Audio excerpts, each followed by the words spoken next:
Now, the United Nations Human Rights Council has appointed Iran to chair its social forum. That would be the same Iran that is slaughtering its citizens and is an Islamist state that is sponsoring terrorism in the region. Joining me now to discuss this and much more is author and television personality Rabbi Shmuley Boteach. Rabbi, what's your reaction to the despot nation of Iran being given this honour of chairing the UN Human Rights Council's social forum?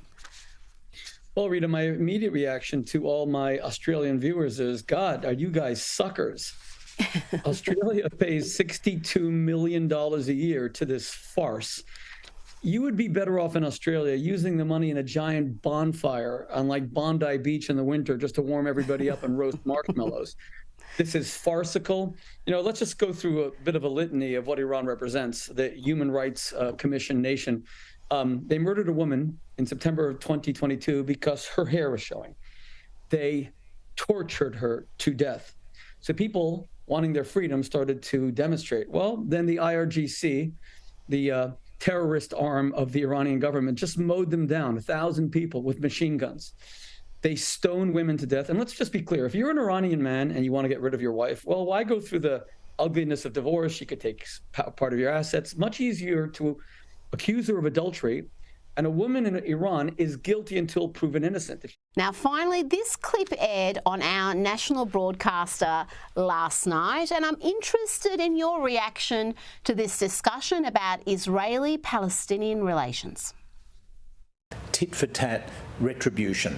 A week before someone will do something, then the other side will retaliate. That's been going on for decades. If you zoom out, the big picture is the Israeli occupation of the West Bank. Every morning, 3 million or so Palestinians in the West Bank, it's called the West Bank because it's the West Bank of the Jordan River, wake up under a military occupation that they don't want. The Israeli soldiers are the ultimate authority over the lives of those 3 million Palestinians. So as long as that occupation continues, we will see these sorts of periodic flare-ups. That was the Global Affairs Editor of the national broadcaster, the ABC, John Lyons. Rabbi, do you see that as a fair assessment? You know, Rita, that would have been comical if it wasn't so tragic. You know, we Americans love condescending to the rest of the world, trying to feel better. Oh, my God.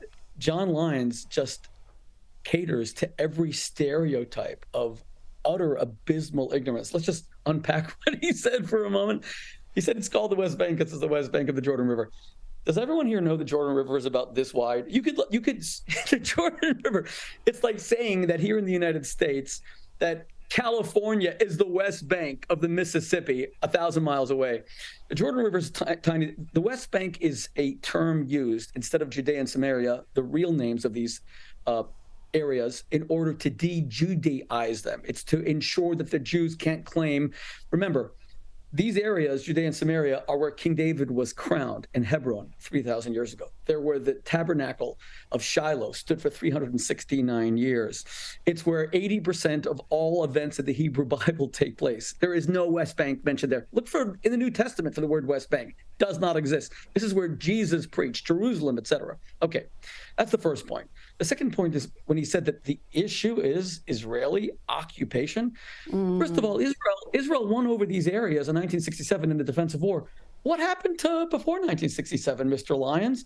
What happened when 1948, when five Arab nations launched a war of annihilation, saying they're going to perpetrate a second Holocaust 5 years after the first Holocaust? And Jordan controlled that area. This is a total lie. There is a conflict in the Middle East for only one reason.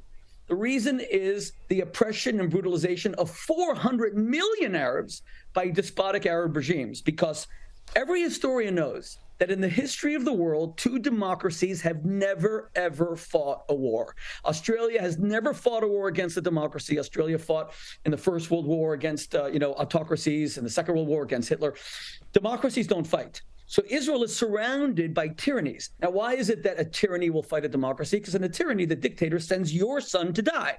in a democracy, the people don't want their children to die. So they tell their elected leaders, make peace or we'll kick you out. John Lyons is an ignoramus. I challenge him here right now to a public debate at any time of his choosing. It could be his audience, it could be in Australia. I will do it from here in my office in New Jersey. I don't claim to be some great Middle Eastern historical expert, but I will eviscerate him, God willing, on the facts, not because I'm... Well, you know what, Rabbi? I Yes. will try to tee that up. I don't know how it's going to work, whether it's whether the ABC will allow it, whether John's interested, but I am going But to the ignorance, try Rita, the to ignorance is just facilitate embarrassing. Well, His ignorance is abysmal and embarrassing. Well, let's I feel put you sorry two for him making together. statements like that. Let's put you two together and see who prevails. Rabbi, always a pleasure to speak with you. Thank you for joining me tonight. Thank you, Rita. God bless you and all my Australian brothers and sisters.